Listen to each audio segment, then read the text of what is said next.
Peygamber Efendimiz sallallahu aleyhi ve sellem Müslim'de geçen hadis-i şeriflerde şöyle buyurmuştur. Müminler bir binanın tuğlaları gibi birbirine bağlıdır. Müslümanlar birbirini sevmede ve korumada bir vücudun organları gibidir. Vücudun herhangi bir organı rahatsızlanırsa diğerleri de bu yüzden ateşlenir, uykusuz kalır. Peygamberimiz verdiği örneklerle müminlerin kardeşliğinin boyutlarını ve nasıl olması gerektiğini tarif eder. Nasıl bir binanın tuğlaları, taşları üst üste geliyor, birbirine kuvvet veriyor, birbirine yaslanıyor ve bir bina meydana geliyorsa, işte müminler de aynı bu binanın taşları gibidir.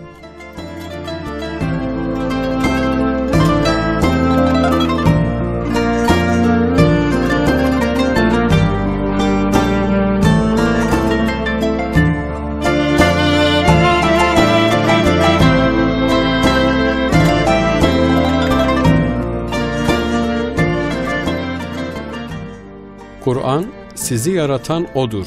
Buna rağmen sizden kiminiz kafirdir, kiminiz mümin. Tegabun suresi 2. ayeti ile dünyada insanların iki grup olduğunu haber verir. Müminler ve kafirler. O halde her insan ya mümin ya da kafirdir.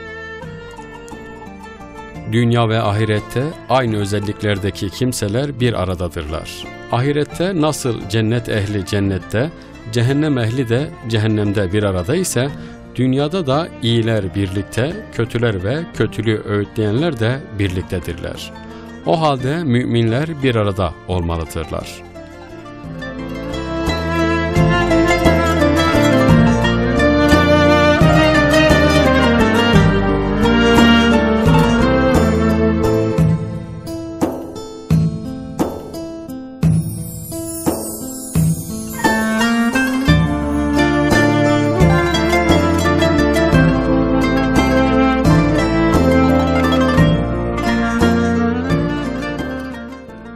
Kuşlar sürüler halinde bir arada hareket eder ve enerjiden tasarruf amacıyla V şeklinde uçarlar. Böylece en öndeki kuşlar havanın kendilerine karşı oluşturduğu direnci arkadan gelen kuşlar için daha aza indirirler. Bu mucizevi uçuştaki sürüden bir kenarda yalnız da uçarım diyerek ayrılan kuşun enerjisi kalmaz. Yoluna devam edemez.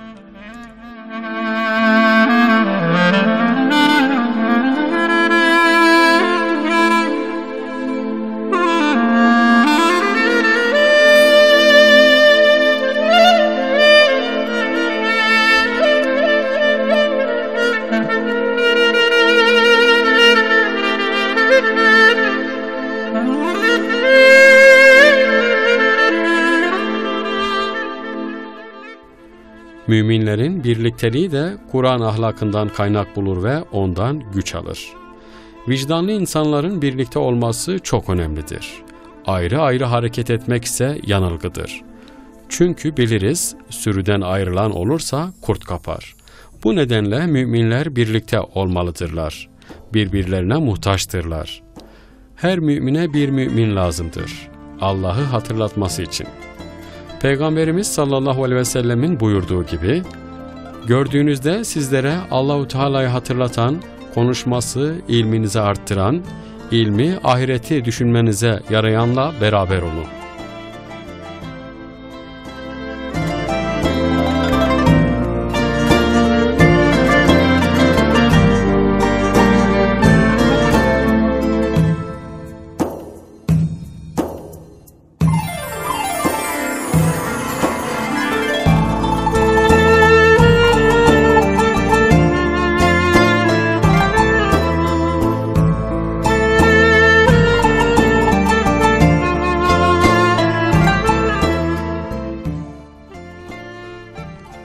Kur'an'da insanın apaçık düşmanı olan şeytanın sonra muhakkak önlerinden, arkalarından, sağlarından ve sollarından sokulacağım dediği bildirilir. Araf suresi 17. ayet. İnsanın önü, arkası, sağı, solu sarılmış durumdadır. İnanan insan bu durumdan Allah'a sığınarak kurtulabilir. Çevresindeki müminler de ona yardım eder. Şeytanın telkinlerinden sıyrılmasına vesile olurlar.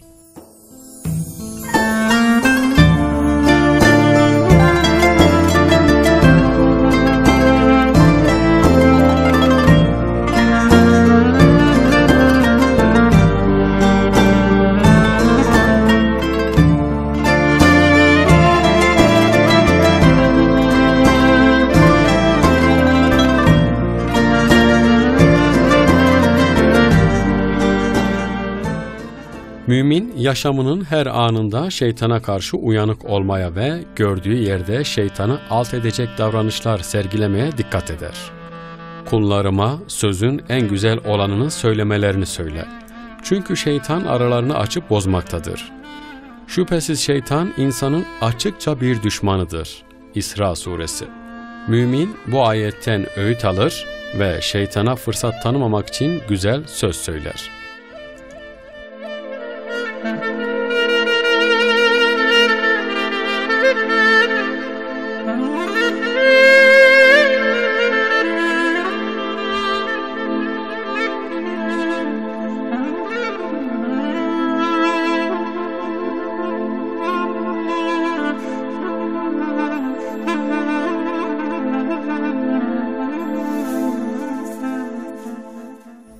İnsan şeytanın vesvesesine açık olursa açıkta kalmış et kemik gibi çürümeye yüz tutar. Şeytanın ve sözcüsü nefsin telkinlerine karşı müminler birbirlerine koruyucu kalkan olurlar. Sevgi yaşamı güzelleştiren çok büyük bir nimettir. Gerçek sevgi ise ancak derin bir iman ve Allah korkusuyla yaşanır. Kur'an'ın öğrettiği sevgi samimi müminlerin kalplerini yumuşatır. Allah'ın güzel sıfatlarının üzerlerinde tecelli etmesine vesile olur.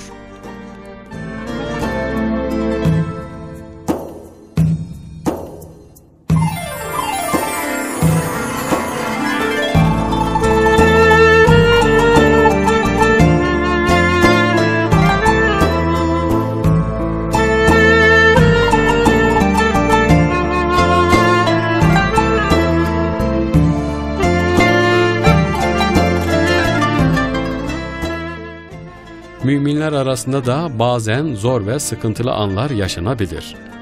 Böyle durumlarda insan, mümin kardeşinin iyi yönlerini ve onun Allah rızası için yaptıklarını düşünür. Allah'ın kendi ruhundan üflediği ve yaratıp seçtiği müminle hata da yapsa mücadele etmez. Dahası bırakıp gitmez. Yanında olur. Bir annenin hastalanan çocuğunu kendi başına iyileşir diye yalnız bırakmaması gibi. İnsanın yanında bir müminin olması, hataları da olsa ecir vesilesi olur.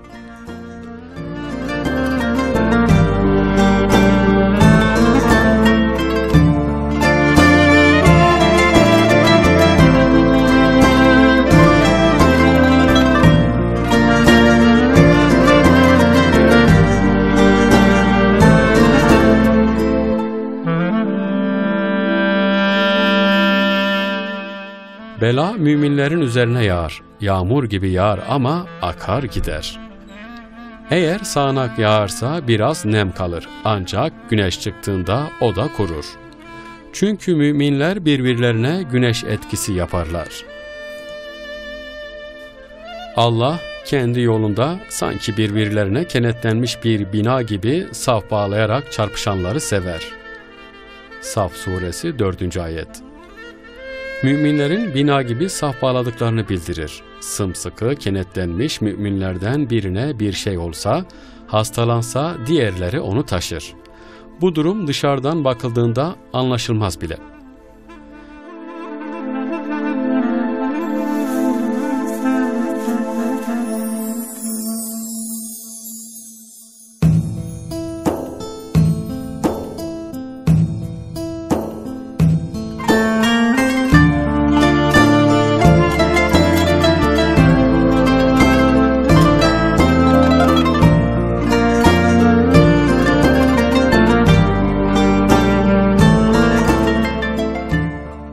Müminler bir arada olmaktan büyük zevk alır.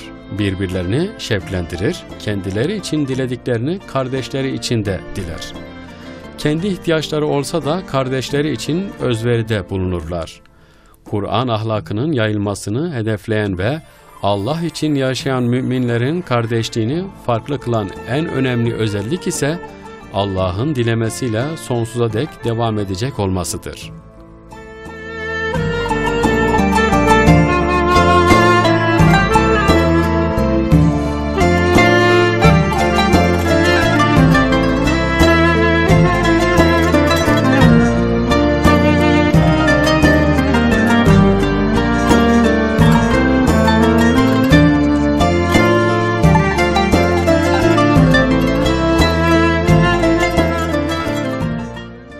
Allah, müminlerin birlikte olmalarını sağlayarak onları cennete hazırlar.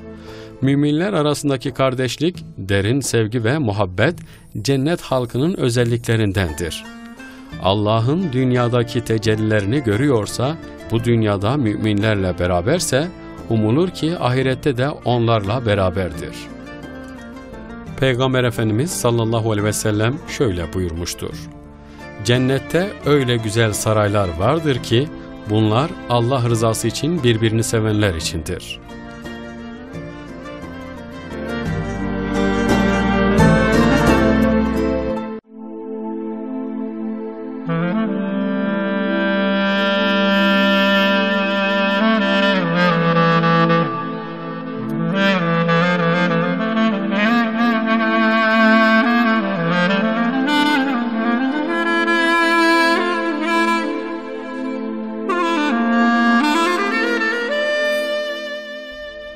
Yüce Rabbimiz Kur'an-ı Kerim'de hep birlikte Allah'ın ipine, Kur'an'a sımsıkı sarılın.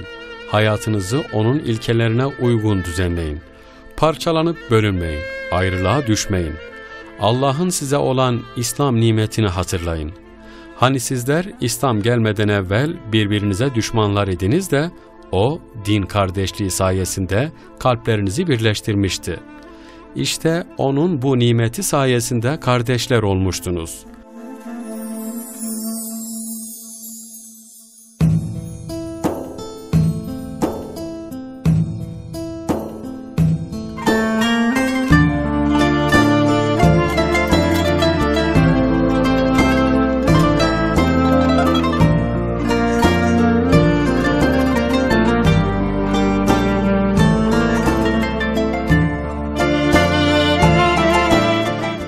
Yine siz bir ateş çukurunun tam kenarındaydınız da o sizi oradan kurtarmıştı. İşte Allah size ayetlerini böyle apaçık bildiriyor ki doğru yola eresiniz. Ali İmran Suresi. Konuyla ilgili ayet-i kerimeleri de sıralayalım. Allah'a ve onun elçisine itaat edin. Duyarlılık ve bağlılık gösterin ve sakın birbirinizle çekişmeye girmeyin. Yoksa yılgınlığa düşersiniz, gevşersiniz, cesaretiniz, maneviyatınız, motivasyonunuz, gücünüz, kuvvetiniz sönüverir.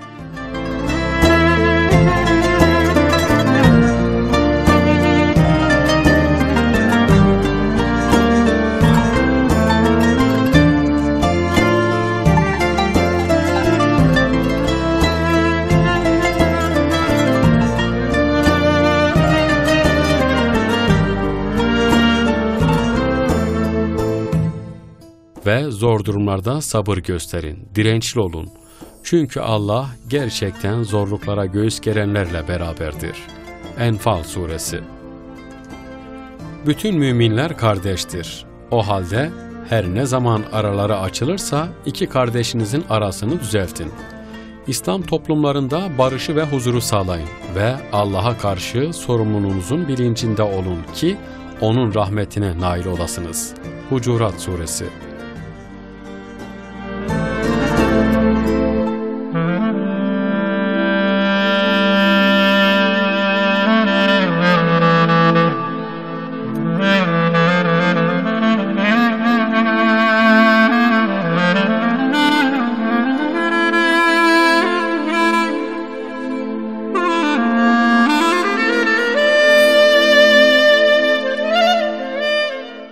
Hakikatin bütün kanıtları, Kur'an'ın ilkeleri kendilerine geldikten sonra karşıt görüşlere kapılıp parçalananlar, tefrikaya düşenler gibi olmayın. İşte bunlar için feci bir azap vardır. Ali İmran Suresi. Peygamber Efendimiz sallallahu aleyhi ve sellem ise şöyle buyurmaktadır.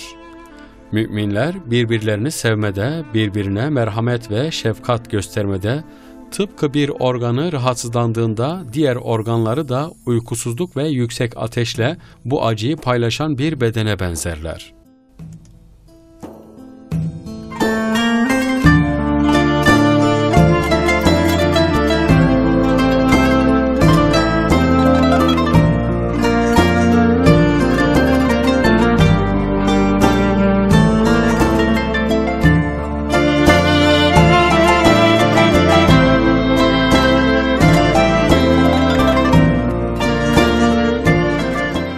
Bir Müslümanın Müslüman kardeşine 3 geceden fazla küs kalması helal olmaz. Bu iki kişi karşılaştığında biri yüzünü bir tarafa, diğeri öbür tarafa çevirir. Onların en hayırlısı ilk önce selam verendir. Mümin kardeşine tebessüm etmen sadakadır.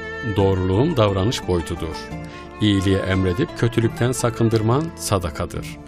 Yolunu kaybeden kimseye yol göstermen sadakadır. Yoldan taş, diken, kemik gibi şeyleri kaldırıp atman sadakadır.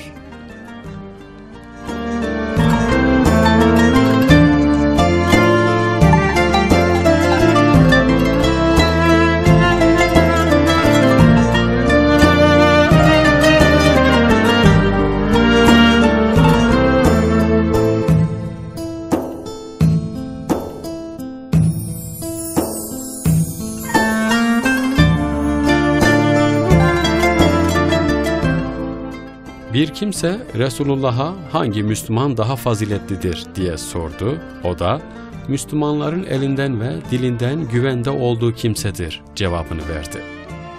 Resulullah sallallahu aleyhi ve sellem şöyle buyurdu. Mümin kardeşine zalim de olsa, mazlum da olsa yardım et. Mazlum olan kişiye yardım edelim. Fakat zalime nasıl yardım edelim deyince Resulullah, zalimin iki elini tutarsanız zulmünü engellemeye çalışırsınız diye cevap verdi.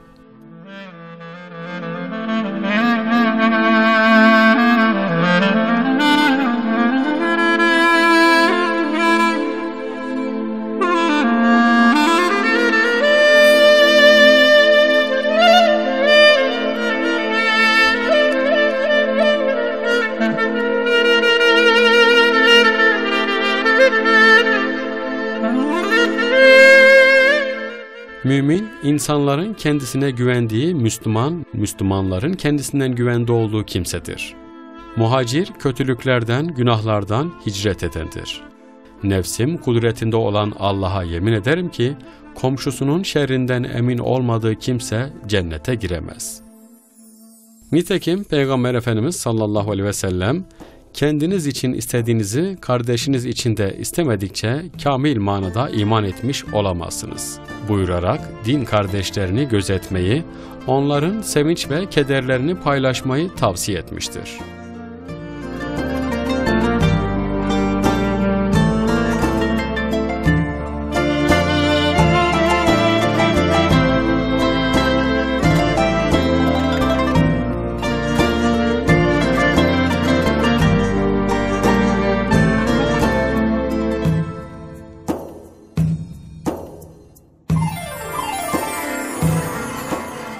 Muhammed sallallahu aleyhi ve sellem, iman etmeden cennete giremezsiniz, birbirini sevmeden de gerçek anlamda iman etmiş olamazsınız buyurarak din kardeşliğini pekiştirmenin, empati yapmanın ve kadir kıymet bilmenin önemine vurgu yapmıştır. Girmeden bir millete tefrika, düşman giremez. Toplu vuruldukça yürekler onu top sindiremez diye haykıran Mehmet Akif Ersoy'un dizelerini aklımızdan çıkarmayalım.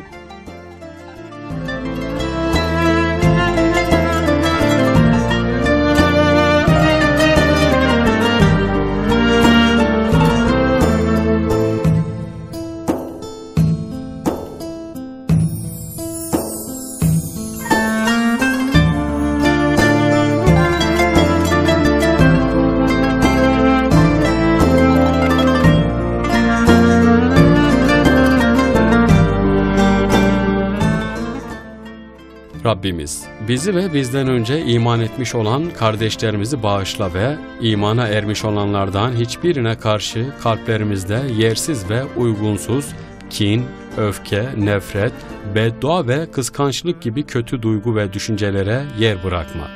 Rabbimiz, sen şefkat sahibisin, rahmet kaynağısın. Haşr Suresi.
Peygamber Efendimiz sallallahu aleyhi ve sellem Müslim'de geçen hadis-i şeriflerde şöyle buyurmuştur. Müminler bir binanın tuğlaları gibi birbirine bağlıdır. Müslümanlar birbirini sevmede ve korumada bir vücudun organları gibidir. Vücudun herhangi bir organı rahatsızlanırsa diğerleri de bu yüzden ateşlenir, uykusuz kalır.